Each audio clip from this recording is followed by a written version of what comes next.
Alors bonjour les amis, voici une capsule artistique présentée par Madame Florence, enseignante à l'école Notre-Dame des Sept Douleurs et inspirée de l'album de Marcus Pfeiffer, Arc-en-ciel, le plus beau poisson des océans.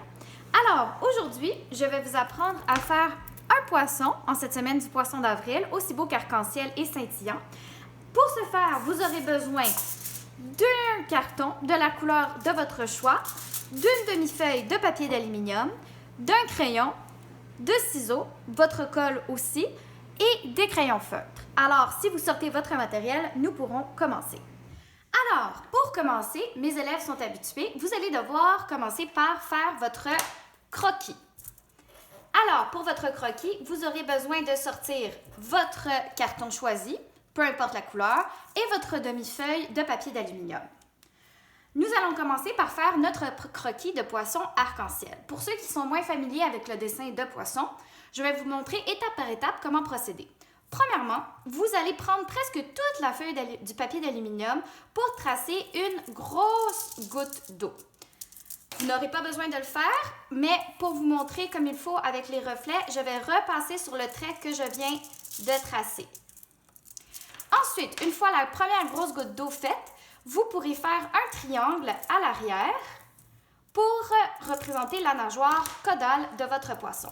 Encore une fois, vous n'avez pas besoin de le faire avec le crayon, mais je veux que ça paraisse bien dans la vidéo. Ensuite, pour faire les deux nageoires du bas de notre ami arc-en-ciel, vous avez simplement à faire deux triangles collés les uns au sol vers le bas, comme ça. Et finalement, pour faire la nageoire dorsale, un autre triangle un peu penché qui ressemble à une vague sur le dos de notre poisson. Ensuite, pour délimiter notre visage, nous ferons un demi-cercle vers l'avant.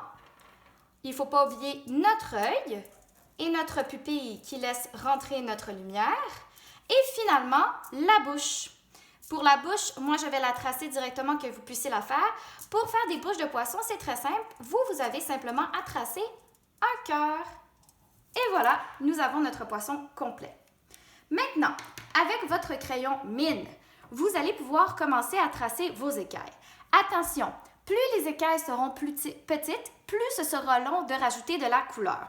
Donc, vous pouvez faire de petites écailles, comme ceci, ou de plus grosses écailles. L'important, c'est qu'une fois que vous avez choisi la taille de vos écailles, vous vous y teniez. Pour les dessiner, vous avez simplement à faire des demi-cercles que vous allez coller les uns aux autres. Donc, si vous êtes plus vieux, vous pouvez faire de plus petites écailles, ce sera plus minutieux pour le détail.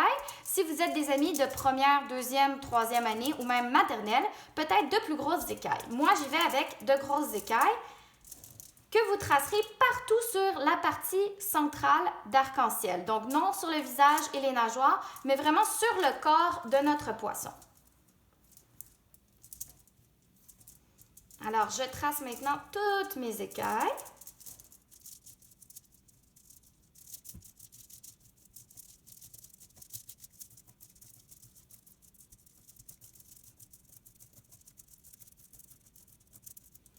Excellent. Si vous avez tracé toutes vos écailles et vous voulez rajouter le petit aspect brillant sur les nageoires, vous pouvez simplement faire des petites vaguelettes que vous laisserez sans couleur à la fin de votre travail.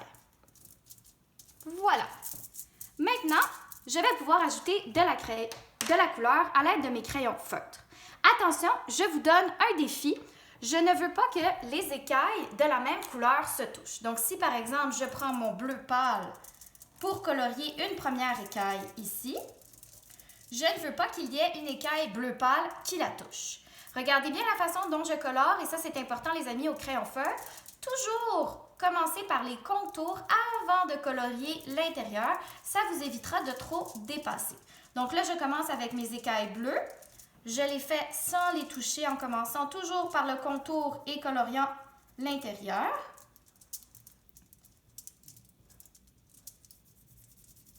Et lorsque j'ai décidé que j'ai assez d'écailles bleu pâle, eh bien, simplement, je change de couleur.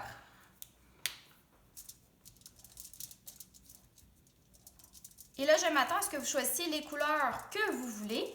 Vous pouvez laisser autant d'écailles argentées que vous le désirez. Donc là, je change de couleur Et je vais rajouter des écailles pour faire un beau poisson comme arc-en-ciel multicolore.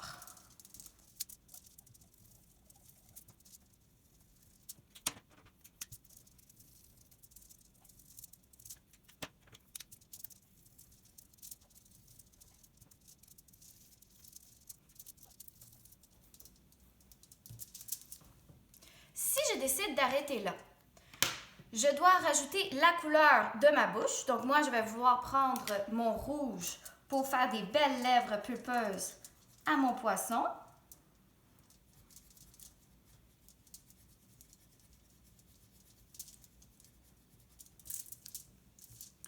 Et je peux également dessiner les nageoires. Donc moi, par exemple, je vais prendre du mauve et faire le contour de la partie argentée si je veux faire des nageoires argentées comme celle d'arc-en-ciel.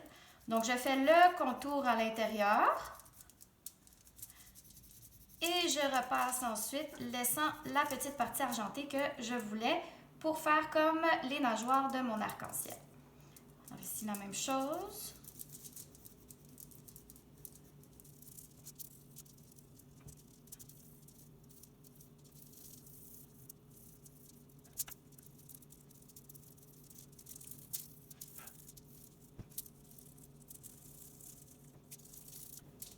Si vous dépassez comme moi, c'est pas grave, vous avez simplement à repasser. D'ailleurs, j'en profite pour vous mentionner que puisque c'est sur un matériel qui peut être tachant, il faut essayer de ne pas s'accoter directement sur le crayon feuille. Donc, essayez de vous accoter sur le contour, sur votre carton, pour éviter d'avoir la couleur qui s'en va de votre poisson sur vos doigts.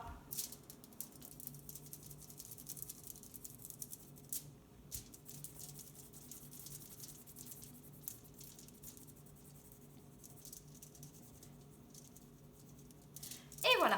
Donc, si moi je décide de garder le visage de mon poisson simplement argenté, j'aurai terminé. Donc, ici, maintenant, tout ce que j'aurai à faire, c'est prendre mes ciseaux, découper mon poisson et le coller sur mon carton. Et ça vous donnerait le résultat final que j'ai préparé pour vous ici. Un poisson arc-en-ciel que vous pourrez coller simplement dans la fenêtre ou dans le miroir de la salle de bain pour la semaine et le poisson d'avril. Alors, c'était la première capsule. Bien entendu, vous pouvez y ajouter les couleurs que vous voulez, les écailles de la taille que vous voulez et vous n'oubliez pas le défi, je ne veux pas des écailles de la même couleur qui se touchent. Alors, je vous souhaite une bonne semaine et je vous enverrai une prochaine capsule la semaine prochaine. Au revoir!